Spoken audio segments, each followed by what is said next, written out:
ഓ ഓ ഓ കൃഷ്ണകുമാർജിയാണ് ഇതിലെ മെയിൻ ആള്. ദിയാകൃഷ്ണയുടെ OBOC ആയിട്ട് ബന്ധപ്പെട്ട് നടന്ന വിഷയങ്ങളൊക്കെ നിങ്ങൾ അറിഞ്ഞിട്ടുണ്ടാവുമല്ലോ. ആ വിഷയത്തിൽ കുറച്ച് കുറച്ച് കുഞ്ഞ് അപ്ഡേറ്റുകളൂടെ വന്നിട്ടുണ്ട്. അതാണ് നമ്മൾ ഈ വീഡിയോയിൽ സംസാരിക്കാൻ പോകുന്നത്. ഈ വിഷയത്തിൽ താല്പര്യമുള്ളവർ ദയവ് ചെയ്ത് അവസാനം വരെ നമ്മുടെ ഈ വീഡിയോ തുടർന്ന് കാണണം കേട്ടോ. അപ്പോൾ കൂടുതലായി അടുപ്പിക്കുന്നില്ല, നേരെ നമുക്ക് നമ്മുടെ വിഷയത്തിലേക്ക് കിടക്കാം.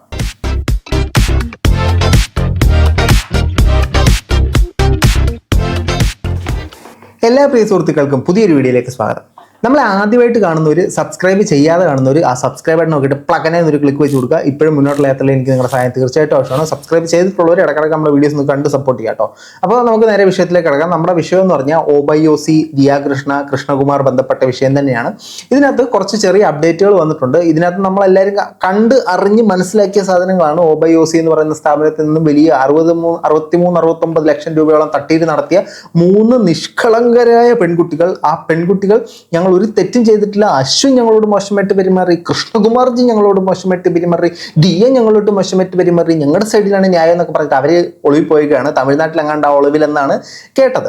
ഇപ്പോൾ നമ്മുടെ നാട്ടിൽ നമുക്ക് എല്ലാവർക്കും അറിയാവുന്നവർ തന്നെ മറ്റേ പുള്ളിക്കാരനെ തെല്ലിയിലും പറയുന്ന ആൾക്കാരുണ്ട് ഇവിടെ. അപ്പോൾ ഈ പെൺകുട്ടികളുടെ വശത്ത് കുറേ ന്യായീകരണങ്ങളുമായിട്ട് കുറച്ച് ആളുകൾ വന്നിട്ടുണ്ട്. ആ വിഷയങ്ങളെ കുറിച്ചിട്ടാണ് നമ്മൾ കാണാൻ പോകുന്നത്. ആദ്യം നമുക്ക് ഇവരുടെ കേസിലെ അപ്ഡേറ്റ് നോക്കാം, എന്നിട്ട് നമുക്ക് അതിലേക്ക് പോവാം.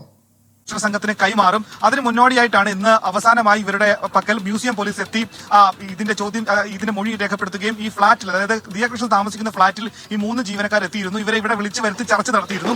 ഇവർ വന്നതിന്റെ CCTV ദൃശ്യങ്ങൾ, ഇവർ വന്ന ദിവസം, സമയം, മറ്റു കാര്യങ്ങളൊപ്പം തന്നെ ഇതുമായി ബന്ധപ്പെട്ട ബാങ്ക് ഇടപാട് രേഖകൾ ഈ ഇവരുടെ സ്ഥാപനത്തിൽ OBOC എന്ന് പറയുന്ന സ്ഥാപനത്തിലേക്ക് എവിടെ നിന്നാണ്, രാജസ്ഥാൻ തുടങ്ങിയ സംസ്ഥാനങ്ങളിൽ നിന്നാണ് അവിടേക്ക് ഈ ആഭരണങ്ങൾ തുടങ്ങിയ ഫാൻസി ആഭരണങ്ങൾ തുടങ്ങിയ സാധനങ്ങൾ എത്തിച്ചു വരുന്നത്. അതിനെ സംബന്ധിച്ചുള്ള വിവരങ്ങളൊക്കെ തന്നെ ഇന്ന് ദിയാകൃഷ്ണയുടെ പക്കൽ നിന്ന് മ്യൂസിയം പോലീസ് അതിന്റെ വിശദാംശങ്ങൾ, വിവരങ്ങളൊക്കെ തന്നെ തേടിയിട്ടുണ്ട്. ഓക്കെ, OBOC എന്ന് പറയുന്ന സ്ഥാപനത്തിൽ വന്നിട്ട് മ്യൂസിയം പോലീസ് സ്റ്റേഷനിലെ ആൾക്കാർ അവിടുത്തെ ഡീറ്റെയിൽസ് എല്ലാം കളക്ട് ചെയ്തു എന്ന് പറഞ്ഞാൽ ഈ സ്വർണ്ണാഭരണങ്ങൾ എവിടുന്ന് വരുന്നു എന്ന വിവരങ്ങൾ വരെ കളക്ട് ചെയ്തു. അതിലേക്ക് നമുക്ക് വരാം, അത് അവിടെ നിൽക്കട്ടെ, അത് നമുക്ക് ലാസ്റ്റ് സംസാരിക്കാം. നിലവിൽ ഇപ്പോൾ ഈ OBOCന്ന് മോഷ്ടിച്ച 3 കള്ളികളെ സപ്പോർട്ട് ചെയ്തുകൊണ്ട് കുറച്ച് പേര് ഫേസ്ബുക്കിലും യൂട്യൂബിലും ഒക്കെ പൊക്കി പിടിച്ചുകൊണ്ട് വന്നിട്ടുണ്ട്. ആദ്യം ബിന്ദു അമ്മിണി എന്ന് പറയുന്ന ഒരാളും പിന്നൊരു ദൈവത്തിൽ നിന്ന് നേരിട്ടിറങ്ങി വന്നൊരു മഹർഷിയുമാണ് സംസാരിക്കുന്നത്, ബ്രഹ്മാവ്. അപ്പൊ ബ്രഹ്മാവ് പറയുന്നത് നമുക്ക് ആദ്യം കേൾക്കാം. ഇവരിലൂടെ നമ്മൾ കാര്യമറിയാതെയാണ് കുറെ പെണ്ണുങ്ങളൊക്കെ വന്നിട്ടുണ്ട്. അയ്യോ, ഒരു കട തുറക്കാനുള്ള ബുദ്ധിമുട്ട് എന്താണ്, ജോലി കിട്ടാൻ കഷ്ടപ്പെട്ട് നടക്കുന്ന ആളുകൾക്ക് അന്നം മുട്ടാതിരിക്കാൻ വേണ്ടി ജോലി കൊടുത്തപ്പോ ഇവരുടെ അന്നം മുട്ടിക്കാൻ ശ്രമിച്ചില്ലേ? ഈ രീതിയിൽ ഈ കടയുടെ ഉടമസ്ഥനും അയാളുടെ കൂട്ടത്തിലുള്ള സൈന്യം, 5 പെണ്ണുങ്ങളുടെ സൈന്യവും അവരെ വെള്ളപൂശിക്കൊണ്ട് മറ്റുള്ളവരെ നന്ദി കെട്ടവരായിട്ടും മോഷ്ടാക്കളായിട്ടും സമൂഹത്തിൽ നിന്റെ തലതെറിപ്പിക്കുന്നതാണ് ഫോണിൽ കൂടെ പറഞ്ഞത്. നിനക്ക് ഈ സമൂഹത്തെ എഴുന്നേറ്റ് നടക്കാൻ കഴിയില്ല, നട്ടൽ നിവർത്തി നടക്കാൻ കഴിയില്ല, നിന്നെ മോന്ത അടിച്ചു പിടിക്കുന്നൊക്കെ പറഞ്ഞു മര്യാദ. അതെ, അങ്ങനെയൊക്കെയാണ് മര്യാദക്കാർ പറഞ്ഞത്. മര്യാദക്കാരുടെ കയ്യിൽ നിന്ന് 69 ലക്ഷം രൂപ പോകുമ്പോഴത്തേനും മര്യാദക്കാർ പിന്നെ, അയ്യോ മഹതി, എൻ്റെ പക്കൽ നിന്നും താങ്കൾ 63 ലക്ഷം രൂപ താങ്കൾ കട്ടെടുത്തിട്ടില്ലയോ, ആ പണം ദയവായി ഞങ്ങളുടെ സ്ഥാപനത്തിലേക്ക് തിരിച്ചെത്തിച്ച് താങ്കൾ ഒരു മഹാമഹർഷിയായിട്ട് മാറിയാലും എന്ന് പറയുമോ? താങ്കളുടെ കയ്യിൽ നിന്ന് ഒരു 1500 രൂപ പോയി കഴിഞ്ഞാൽ താങ്കൾ എങ്ങനെ പ്രതികരിക്കും? പോയത് അവർക്കറിയാം അതിൻ്റെ വിഷമം എന്താണെന്നുള്ളത്. അത് 10, 10,000, 5,000 ഒക്കെയാണ് പിന്നെയും താങ്കൾ പറയുന്ന മര്യാദയുടെ ഒരു അതിർവരമ്പ് കാത്തു സൂക്ഷിക്കായിരുന്നു. 60-65 ലക്ഷം രൂപ അല്ലെങ്കിൽ 69 ലക്ഷം രൂപ കട്ട ആൾക്കാരോട് ഇത്രയും മാന്യമായിട്ട് സംസാരിച്ചത് തന്നെ ആ കുടുംബത്തിന്റെ മാന്യതയായിട്ട് തന്നെ കാണണം. ഓക്കെ, ബാക്കി പുള്ളി പറയുന്നേക്കാം. ചാനലിൽ ഒരു പെണ്ണുണ്ട്, ഈ ചുണ്ടത്ത് ചോക്ക് വെച്ച് തേക്കും, വൃത്തികേടാണ് അത്. ആകാം, ഇപ്പൊ എന്റെ ചുണ്ട് കത്തട്ടല്ലോ, ചോന്നിട്ടാണ്, ഞാനൊന്നും വെച്ച് തേച്ചിട്ടല്ല. പക്ഷെ ഈ ചുണ്ട് മാത്രം, ബാക്കിയെല്ലാം പുള്ളിക്കാരൻ വെച്ച് തേച്ചിട്ടല്ല, പുള്ളിക്കാരനെ ആരോ പിടിച്ച് തേച്ചിട്ടാന്ന് തോന്നുന്നു. ഒരു സ്ത്രീ, ആ സ്ത്രീ എന്ത് ലിസ്റ്റിക് ഇടണം, എന്ത് തരത്തിൽ കണ്ണെഴുതണം എന്നൊക്കെയുള്ള അവരുടെ താല്പര്യമല്ലേ.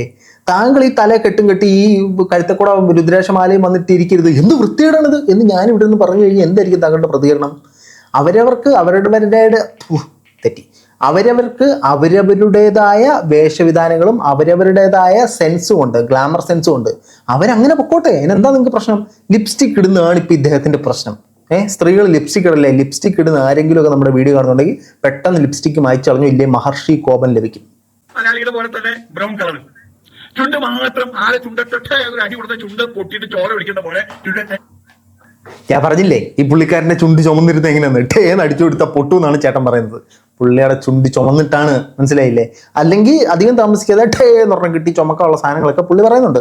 പുള്ളി വന്നിരുന്ന് സംസാരിക്കുന്ന വിഷയങ്ങൾ എന്ന് പറഞ്ഞാൽ ഒരു സമൂഹത്തിൽ നല്ലത് ചെയ്ത ഒരാൾ, തിന്മ ചെയ്ത ഒരാൾ. അപ്പൊ ഈ നന്മ ചെയ്ത ആളുകളെ ഒരുപാട് ആളുകൾ സപ്പോർട്ട് ചെയ്യുന്നു, തിന്മ ചെയ്ത ആളുകളെ എതിർക്കുന്നു. അപ്പൊ ഈ തിന്മ ചെയ്ത ആളെ പോയി തിന്മ ചെയ്തു എന്ന് നമ്മൾ ഇപ്പോഴത്തെ നിലവാരത്തിൽ മനസ്സിലാക്കുന്ന കേട്ടോ, ഇതെല്ലാം അലിഗേഷൻ ആണല്ലോ. അവരെ പോയി ഭയങ്കരമായിട്ട് സപ്പോർട്ട് ചെയ്യും. ഇങ്ങനെ കുറേ ടീംസ് ഉണ്ട്. അതിലൊരു ടീം കേട്ടോ മഹർഷിച്ചേട്ടൻ. ഇതിനകത്ത് ഇവര് ഈ ദിയാകൃഷ്ണയുടെ കൂടെ നിന്ന് മോഷ്ടിച്ച ആ 3 പെൺകുട്ടികളെ പുണ്യാത്മാക്കളായിട്ട് പ്രഖ്യാപിക്കണമെന്നാണ് ഇദ്ദേഹം പറഞ്ഞുകൊണ്ടിരിക്കുന്നത്. അല്ല, ഞാൻ പറയുന്നത് എന്തെന്നറിയോ, നിങ്ങൾ അവരെ അങ്ങ് ദത്തെടുക്കുക. നിങ്ങൾ അവരെ ദത്തെടുത്തിട്ട് നിങ്ങളുടെ സ്ഥാപനത്തിൽ ഒരു ജോലി അങ്ങ് കൊടുക്കുക. നിങ്ങളൊരു സ്ഥാപനം തുടങ്ങി ജോലി കൊടുക്കുക. അവർ നിങ്ങൾ ഉന്നതിയിലെത്തിക്കും. പിന്നെ പിടിച്ചാൽ കിട്ടത്തില്ല, ഒരു പട്ടം പറക്കുന്നതിലും ഹൈറ്റിലേക്ക് എത്തിക്കും. ധൈര്യം ഉണ്ട് അതിനുള്ളത്. നമുക്ക് പൈസ പോയവനറിയാം അതിൻ്റെ വിഷമം എന്താണെന്നുള്ളത്. അവര് അത്രയും മാന്യമായിട്ട് തന്നെ പെരുമാറിയത് തന്നെ വലിയ കാര്യമായിട്ട് നമ്മൾ കണ്ടാൽ മതി. ഇനി നമ്മൾ നോക്കുമ്പോഴത്തേനും ഈ ബിന്ദു അമ്മിണി എന്ന് പറയുന്ന ഒരു ഫേസ്ബുക്ക് പേജിൽ ഈ പെൺകുട്ടികളെ സപ്പോർട്ട് ചെയ്ത് കുറേ പോസ്റ്റുകൾ വന്നിട്ടുണ്ട്. 2 പോസ്റ്റ്. അതിൽ ഒരു പോസ്റ്റ് ഞാൻ വായിക്കാം. ഈ പെൺകുട്ടികൾ ജോലി ചെയ്തിരുന്ന സ്ഥാപനത്തിൽ നിന്നും പണം വക മാറ്റിയിട്ടുണ്ടെങ്കിൽ ബ്രീച്ച് ഓഫ് ട്രസ്റ്റ്,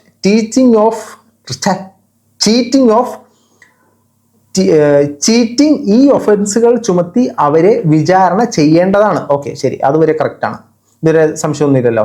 തൊഴിലുടമയ്ക്ക് പോലീസ് സ്റ്റേഷനിൽ പരാതി നൽകാവുന്നതാണ്. അവർ നൽകിയിട്ടുണ്ട്. അല്ലാതെ തൊഴിലുടമയുടെ അച്ഛനെയും മറ്റു കുടുംബാംഗങ്ങളെയും ഇറക്കി അവരെ ഭീഷണിപ്പെടുത്തുക അല്ല ചെയ്യേണ്ടത്. അങ്ങനെ ചെയ്തിട്ടുണ്ടെങ്കിൽ അതൊരു മറ്റൊരു ഒഫൻസാണ്. പിന്നെ ആൾക്കൂട്ട വിചാരണ, അതും കുറ്റകരമാണ്. ജാതി വിവേചനം പട്ടികജാതി പട്ടികവർഗ വിഭാഗങ്ങൾ മാത്രമല്ല അനുഭവിച്ചു വരുന്നത്, എന്നാൽ അവർക്ക് മാത്രമാണ് നിയമം മൂലം പരിരക്ഷയുള്ളത്.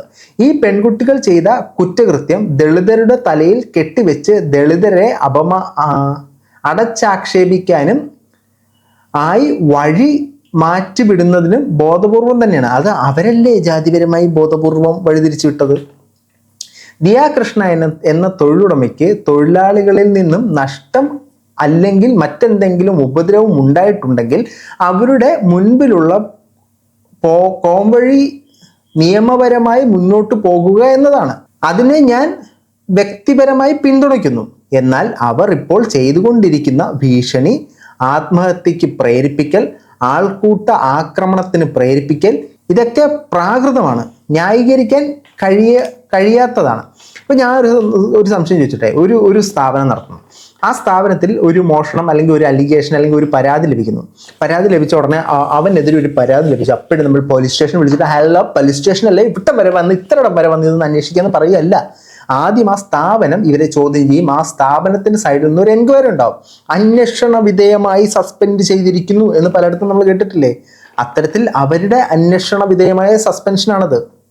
ഓക്കെ, ഇനി ഇപ്പൊ ഈ കൃഷ്ണകുമാറിനെ അവരെയൊക്കെ ഏർപ്പെടുത്തിയെന്ന് പറഞ്ഞാൽ ഈ പെൺകുട്ടികൾ അവരുടെ കെട്ടിയന്മാരെയൊക്കെ വിളിച്ചോണ്ട് ഇല്ലായിരുന്നോ? അപ്പൊ അതെന്താ പറയത്തെ? ന്യായം നമ്മൾ 2 സൈഡിലും നോക്കണ്ടേ? ആ പെൺപിള്ളേരാണ് എന്തൊക്കെ അവരാത് പറയുന്നത്. അശ്വിൻ രാത്രി 1 മണിക്കും 2 മണിക്കും വിളിച്ചിട്ട് പാക്ക് ചെയ്തോന്ന് ചോദിച്ചിട്ടുണ്ടെങ്കിലും പൂവാലന്മാർ സംസാരിക്കുന്നത് പോലെയാണ് അദ്ദേഹം സംസാരിച്ചുകൊണ്ടിരുന്നത്. അശ്വിൻ, ഞാൻ കണ്ടതിൽ വെച്ചിട്ട് ആ ചെറുപ്പക്കാരൻ വളരെ മാന്യനാണ്. ദിയാകൃഷ്ണയെ പലയിടത്തായിട്ട് നമ്മൾ കുറ്റം പറഞ്ഞിട്ടുണ്ടെങ്കിൽ അശ്വിനെ ഇതുവരെ ആരും കുറ്റം പറഞ്ഞിട്ട് കേട്ടിട്ടില്ല. പുള്ളിക്കാരൻ്റെ ഒരു ആറ്റിറ്റ്യൂഡ് ആ പുള്ളിക്കാരനായതുകൊണ്ട് നിങ്ങളൊക്കെ ജീവിച്ചു പോയി. എൻബിയോ ടാക്സ് വെട്ടിപ്പ് നടത്താനായി ദിയ തന്നെ പെൺകുട്ടികളുടെ അക്കൗണ്ടിൽ നിന്നും പണം സ്വീകരിക്കാൻ അനുവാദം നൽകിയിരുന്നു. ചേച്ചി ഉണ്ടായിരുന്നു കേട്ടോ. ചേച്ചിയുടെ മുമ്പിൽ നിന്ന് മുദ്രപത്രം എഴുതി ഒപ്പിട്ട് കൊടുത്തത്. ഒരു തട്ടിപ്പിന് കൂട്ടുനിന്ന് അവർ പിന്നീട് അക്കൗണ്ടിൽ വന്ന പണം മുഴുവനും കൊടുക്കാതെയായി. ഓക്കെ, അതും ചേച്ചിക്ക് അറിയാം. പെൺകുട്ടികളും ചേച്ചിയോട് പറഞ്ഞിരുന്നു ഞങ്ങൾ മൊത്തം കൊടുത്തിട്ടില്ല, ഒരു ചില്ലറ പൈസ ഞങ്ങൾ മാറ്റിയിട്ടുണ്ടെന്ന് ചേച്ചിയോട് പറഞ്ഞിട്ടുണ്ടായിരുന്നു. അതായത് ടാക്സ് തട്ടിപ്പിന് കൂട്ടുനിന്ന് അവർ പിന്നീട് സ്വയം തട്ടിപ്പ് നടത്താൻ തുടങ്ങി. ഓക്കെ, അവിടെ നടക്കുന്ന മുഴുവൻ കാര്യങ്ങളും CCTV കണ്ടുകൊണ്ടിരിക്കുന്ന ദിയയ്ക്ക് ജീവനക്കാർ അവരുടെ അക്കൗണ്ടിൽ പണം സ്വീകരിക്കുന്നത് അറിയാമായിരുന്നു എന്ന് വേണം കരുതാൻ. ശരി, അങ്ങനെ കരുതിക്കോ. പക്ഷേ ആ പണം മുഴുവൻ ജീവനക്കാർ ദിയാകൃഷ്ണയ്ക്ക് നൽകിയില്ല എന്നതാണ് ഇവിടെ സംഭവിച്ചിട്ടുള്ളത്. അതായത് ഈ പുള്ളിക്കാരി അവിടെ തൂണിലും തുരുമ്പിലും ഉണ്ടായിരുന്നു. ചെയ്യുന്ന ഓരോ പ്രവർത്തനങ്ങളും CCTV കാണുന്നതിലും വ്യക്തതയോടെ നമ്മുടെ ഈ ബിന്ദു അമ്മിണി കണ്ടിട്ടുണ്ടായിരുന്നു കേട്ടോ. അവരതാണ് നമുക്ക് എക്സ്പ്ലെയിൻ ചെയ്യുന്നത്. ടാക്സ് തട്ടിപ്പ് നടത്തിയിരുന്നോ എന്ന് കൂടി അന്വേഷിച്ചാൽ ബോധ്യപ്പെടാവുന്നതാണ് ഇതൊക്കെ. ആര് തട്ടിപ്പ് നടത്തിയാലും അത് പുറത്തു വരട്ടെ. ഓക്കെ, ഇനി ടാക്സ് വെട്ടിപ്പ് നടത്തി കഴിഞ്ഞാൽ അതിനകത്ത് സംഭവിക്കാൻ പോകുന്ന സാധനങ്ങൾ ഇതാണ് നമ്മൾ ആദ്യം വാർത്തയിൽ കണ്ടത്. ഈ പോലീസുകാർ, മ്യൂസിയം പോലീസ് സ്റ്റേഷനിൽ നിന്ന് വന്ന പോലീസുകാർ, ഇവർ എവിടെ നിന്നാണ് സ്റ്റോക്ക് എടുക്കുന്നത് എന്നുള്ള ഡീറ്റെയിൽസ് എടുത്തിട്ടുണ്ട്. രാജസ്ഥാനിൽ നിന്ന് കണ്ടാണ് സ്റ്റോക്ക് എടുക്കുന്നത്. അപ്പോൾ ഇവർക്ക് വന്ന സ്റ്റോക്ക് എത്ര, ഇവർ വിറ്റ സ്റ്റോക്ക് എത്ര, ഇവരുടെ സെയിൽസ്, അതായത് നമുക്ക് വന്ന എമൗണ്ടിൽ നിന്ന് ലാഭത്തിലായിരിക്കുമല്ലോ വിൽക്കുന്നത്. അപ്പോൾ വന്ന സ്റ്റോക്കിൽ എന്തൊക്കെയാണ് നിലവിൽ അവിടെ വിറ്റ് പോയിട്ടുള്ളത്, ഇതൊരു ഓഡിറ്റർ വെച്ചിട്ട് ഇപ്പോൾ പോലീസ് അതിൻ്റെ അന്വേഷണം മുന്നോട്ട് കൊണ്ടുപോകും. ഈ ഒരു വിഷയം പോലീസിൽ നിന്ന് ക്രൈംബ്രാഞ്ചിന് കൈമാറിയിട്ടുണ്ട്.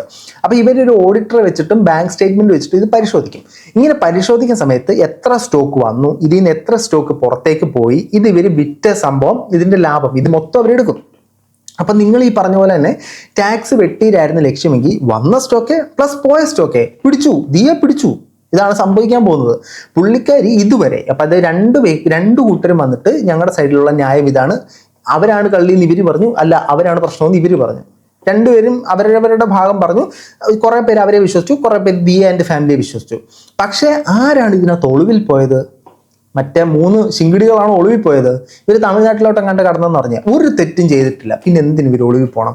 2 പേർക്കും വാറണ്ട് ഇല്ലാതെ അല്ലെങ്കിൽ ജാമ്യമില്ലാത്ത വകുപ്പിലാണ് കേസ് എടുത്തിരിക്കുന്നത്. കൃഷ്ണകുമാറും ഫാമിലി എന്തുകൊണ്ട് ഒളിവിൽ പോയില്ല? അവരിപ്പോഴും തല ഉയർത്തിപ്പിടിച്ച് തന്നെ സമൂഹത്തിൽ നടക്കുന്നില്ലേ? അപ്പോൾ ആ പെൺകുട്ടികളുടെ ഭാഗത്ത് തെറ്റുണ്ട്. മന്ദബുദ്ധി ശിരോമണികളെ, ഇനിയെങ്കിലും നിങ്ങൾ കാര്യം മനസ്സിലാക്കുക കേട്ടോ. അടുത്ത ഒരു പോസ്റ്റും കൂടെ വായിക്കാം കേട്ടോ. പണം മോഷ്ടിച്ചുവെങ്കിൽ, ഇതാണ് ആദ്യം ഇട്ടത്, ജൂൺ 8 ഇട്ടതാ. പണം മോഷ്ടിച്ചുവെങ്കിൽ അത് ക്രിമിനൽ കുറ്റകൃത്യമാണ്. ശരി.